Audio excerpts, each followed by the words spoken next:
That angle can't be shot. Bullet drifts 7 degrees. Wind changes every 2 seconds. A sniper sergeant shook his head, but 14 seconds later a bullet struck right between the enemy commander's eyes from a mountain peak. That every map noted no unit's position. Nobody knew. Who had fired only saw a figure bent low, leaving the rock edge, carrying nothing except an old rifle. She was once a temporary member of the unit reserve sniper group, but never assigned real missions. Her name was Rika Dolan, 27 years. Old, short brown hair, freckled face, short thin build, about 5 feet 2 inches, weighing less than 110 pounds. Born in a small mountain village, Rika didn't have formal military training.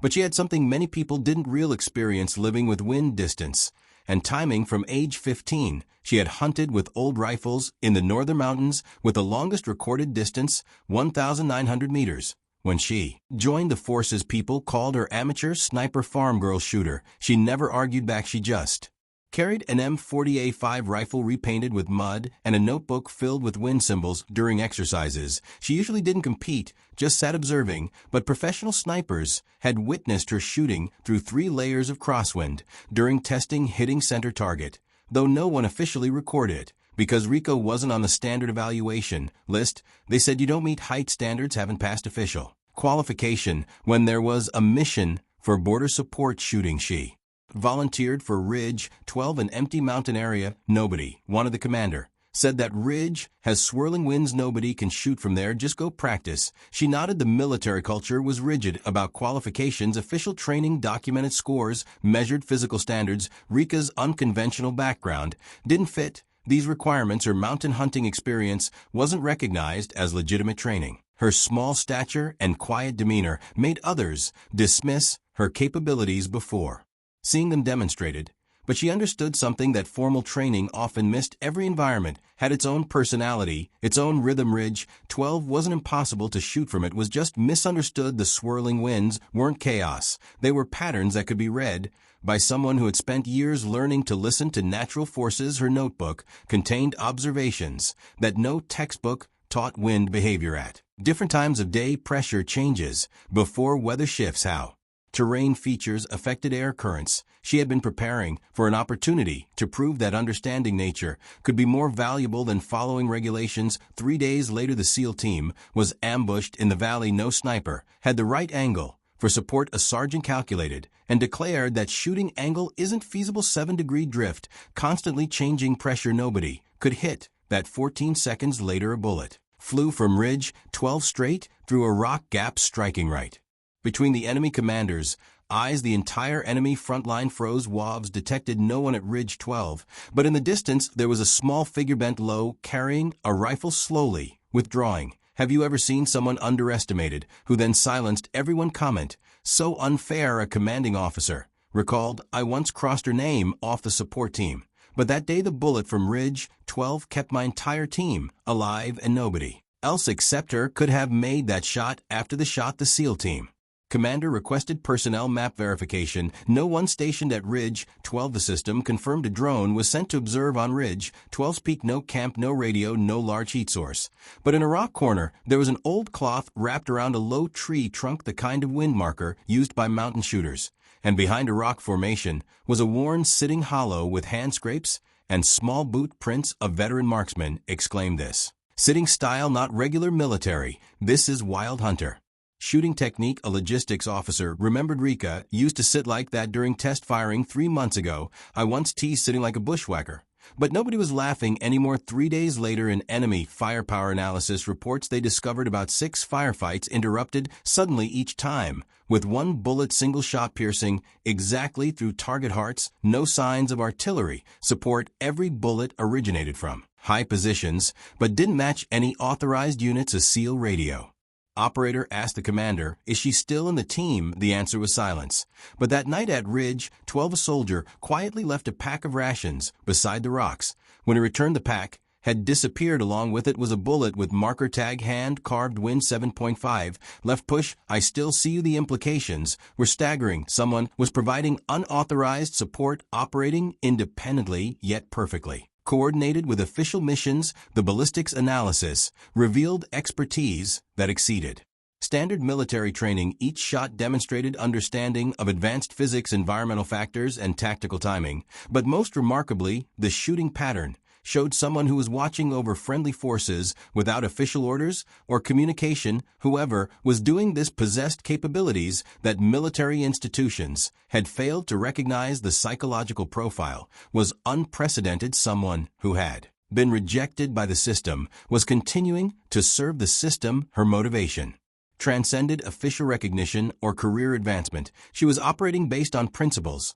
that went deeper than military hierarchy. The tactical value was enormous. One person positioned strategically was providing force multiplication effects that entire units couldn't achieve, but the ethical implications were complex. She was operating outside command structure, making independent targeting decisions, assuming responsibilities she hadn't been authorized to take. From a bureaucratic perspective, she was rogue. From a practical perspective, she was invaluable. The communication through marked bullets suggested someone who wanted to maintain connection without compromising operational security. She was letting friendly forces know she was watching while avoiding radio chatter that might reveal her position to enemies. Her technique was sophisticated, using natural markers to indicate wind conditions, providing tactical intelligence through simple coded messages. The supply exchange proved she was human, not mythical. She needed food, ammunition, basic resources, but she was obtaining these through informal networks rather than official supply chains. Someone was supporting her mission,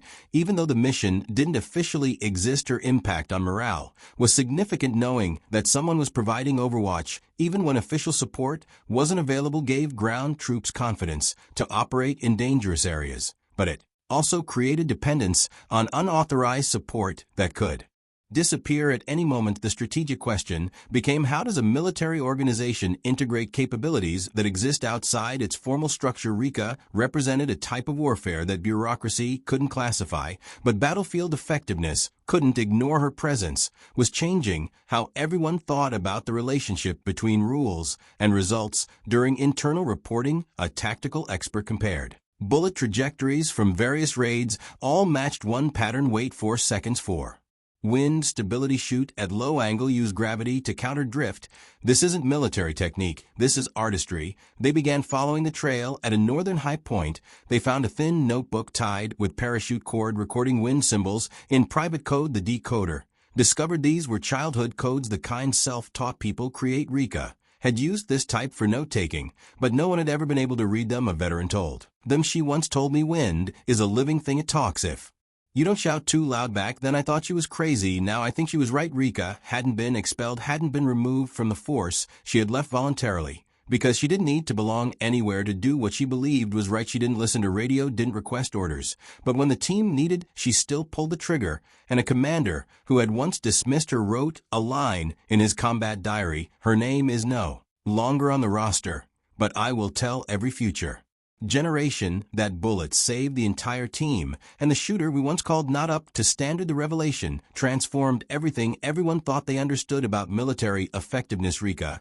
hadn't failed military standards. Military standards had failed to recognize her capabilities. Her childhood in mountain villages had provided training that formal military education couldn't replicate. She had learned patience from hunting, precision from necessity, environmental awareness from survival. Her small stature wasn't a weakness, it was camouflage that let her move undetected through terrain where larger soldiers would be exposed. Her quiet demeanor wasn't shyness, it was professional discipline developed through years of solitary hunting where noise meant failure. Her handmade codes weren't primitive, they were sophisticated systems developed by someone who understood that the most important knowledge was often the most personal knowledge. Her rejection of official recognition systems didn't indicate lack of ambition.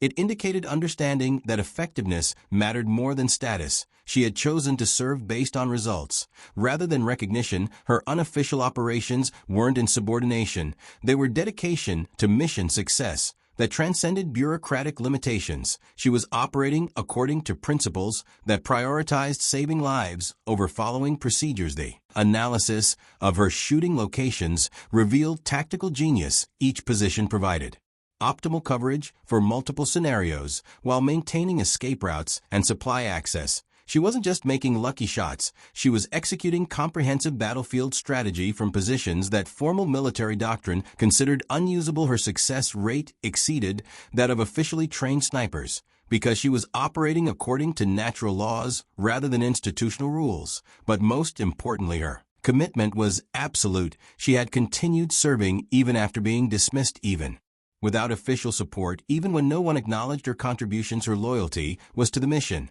and the people, not to the organization. The psychological impact on her former colleagues was profound. They had misjudged someone whose capabilities exceeded their own. Their dismissal of her had been based on prejudice rather than performance. The commander's diary entry became required reading for leadership training. It demonstrated how institutional biases could cause organizations to reject their most valuable assets. Rika's story challenged fundamental assumptions about talent identification, performance evaluation, and military effectiveness. She had proven that the most dangerous enemies of military success were often internal, rigid thinking, bureaucratic limitations, failure to recognize unconventional excellence. Her legacy wasn't measured in official commendations or career advancement. It was measured in lives saved by someone who refused to let institutional rejection prevent her from serving. She had found a way to contribute that transcended organizational boundaries. Her dedication was pure service, without recognition, effectiveness, without authority, loyalty, without reciprocity. She embodied military values in their most essential form: mission accomplishment through personal sacrifice. She didn't request recognition.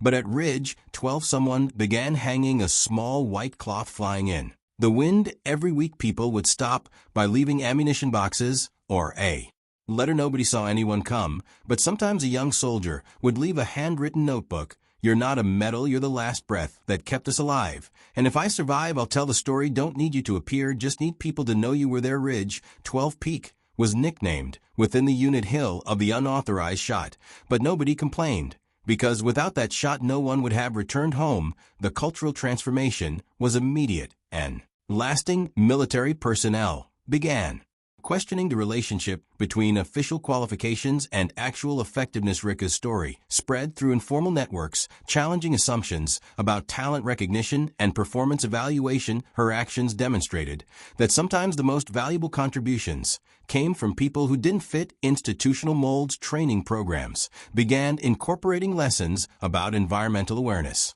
individual initiative, and unconventional problem solving. The Ridge 12 Memorial became a symbol of service that transcended official recognition. Personnel would visit to reflect on the difference between following rules and achieving mission success. Her influence spread beyond sniper training. Leaders began looking for overlooked talent in all specialties. The phrase, "What would Rika do?" became shorthand for thinking creatively about tactical problems. Her notebook coding system was studied and incorporated into special operations communication protocols. Her shooting techniques were analyzed and added to advanced marksmanship curriculum. But most importantly, her example inspired other military personnel to continue serving even when institutions failed to recognize their contributions. 6 months later, reports began emerging of other unauthorized but effective support actions taken by personnel who prioritized mission success over career advancement. Her legacy was creating a culture where dedication mattered more than documentation, where results were valued more than regulations. The white cloth at Ridge 12 became a pilgrimage site for personnel facing difficult career decisions. They would climb to her former position, study the tactical advantages she had recognized, and understand how individual commitment could overcome institutional limitations. Her story reminded everyone that military effectiveness ultimately depended on people who cared more about the mission than their place in the hierarchy. She had proven that true military service sometimes required operating outside official systems. Her dedication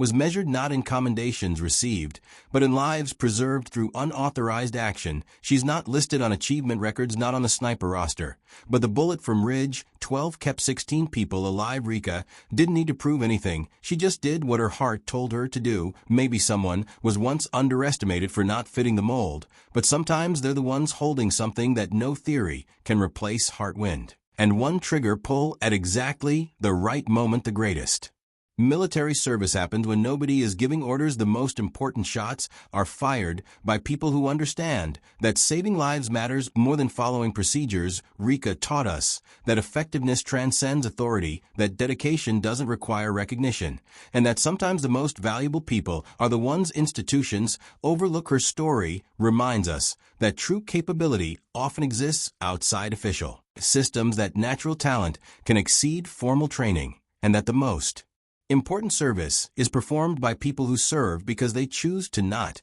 because they are told to. In a world that values credentials over character, she chose confidence over compliance. That's the difference between following orders and fulfilling purpose. Subscribe to The Ordinary Heroes. We tell the stories that shouldn't be forgotten. Real people, real courage, no mass AI.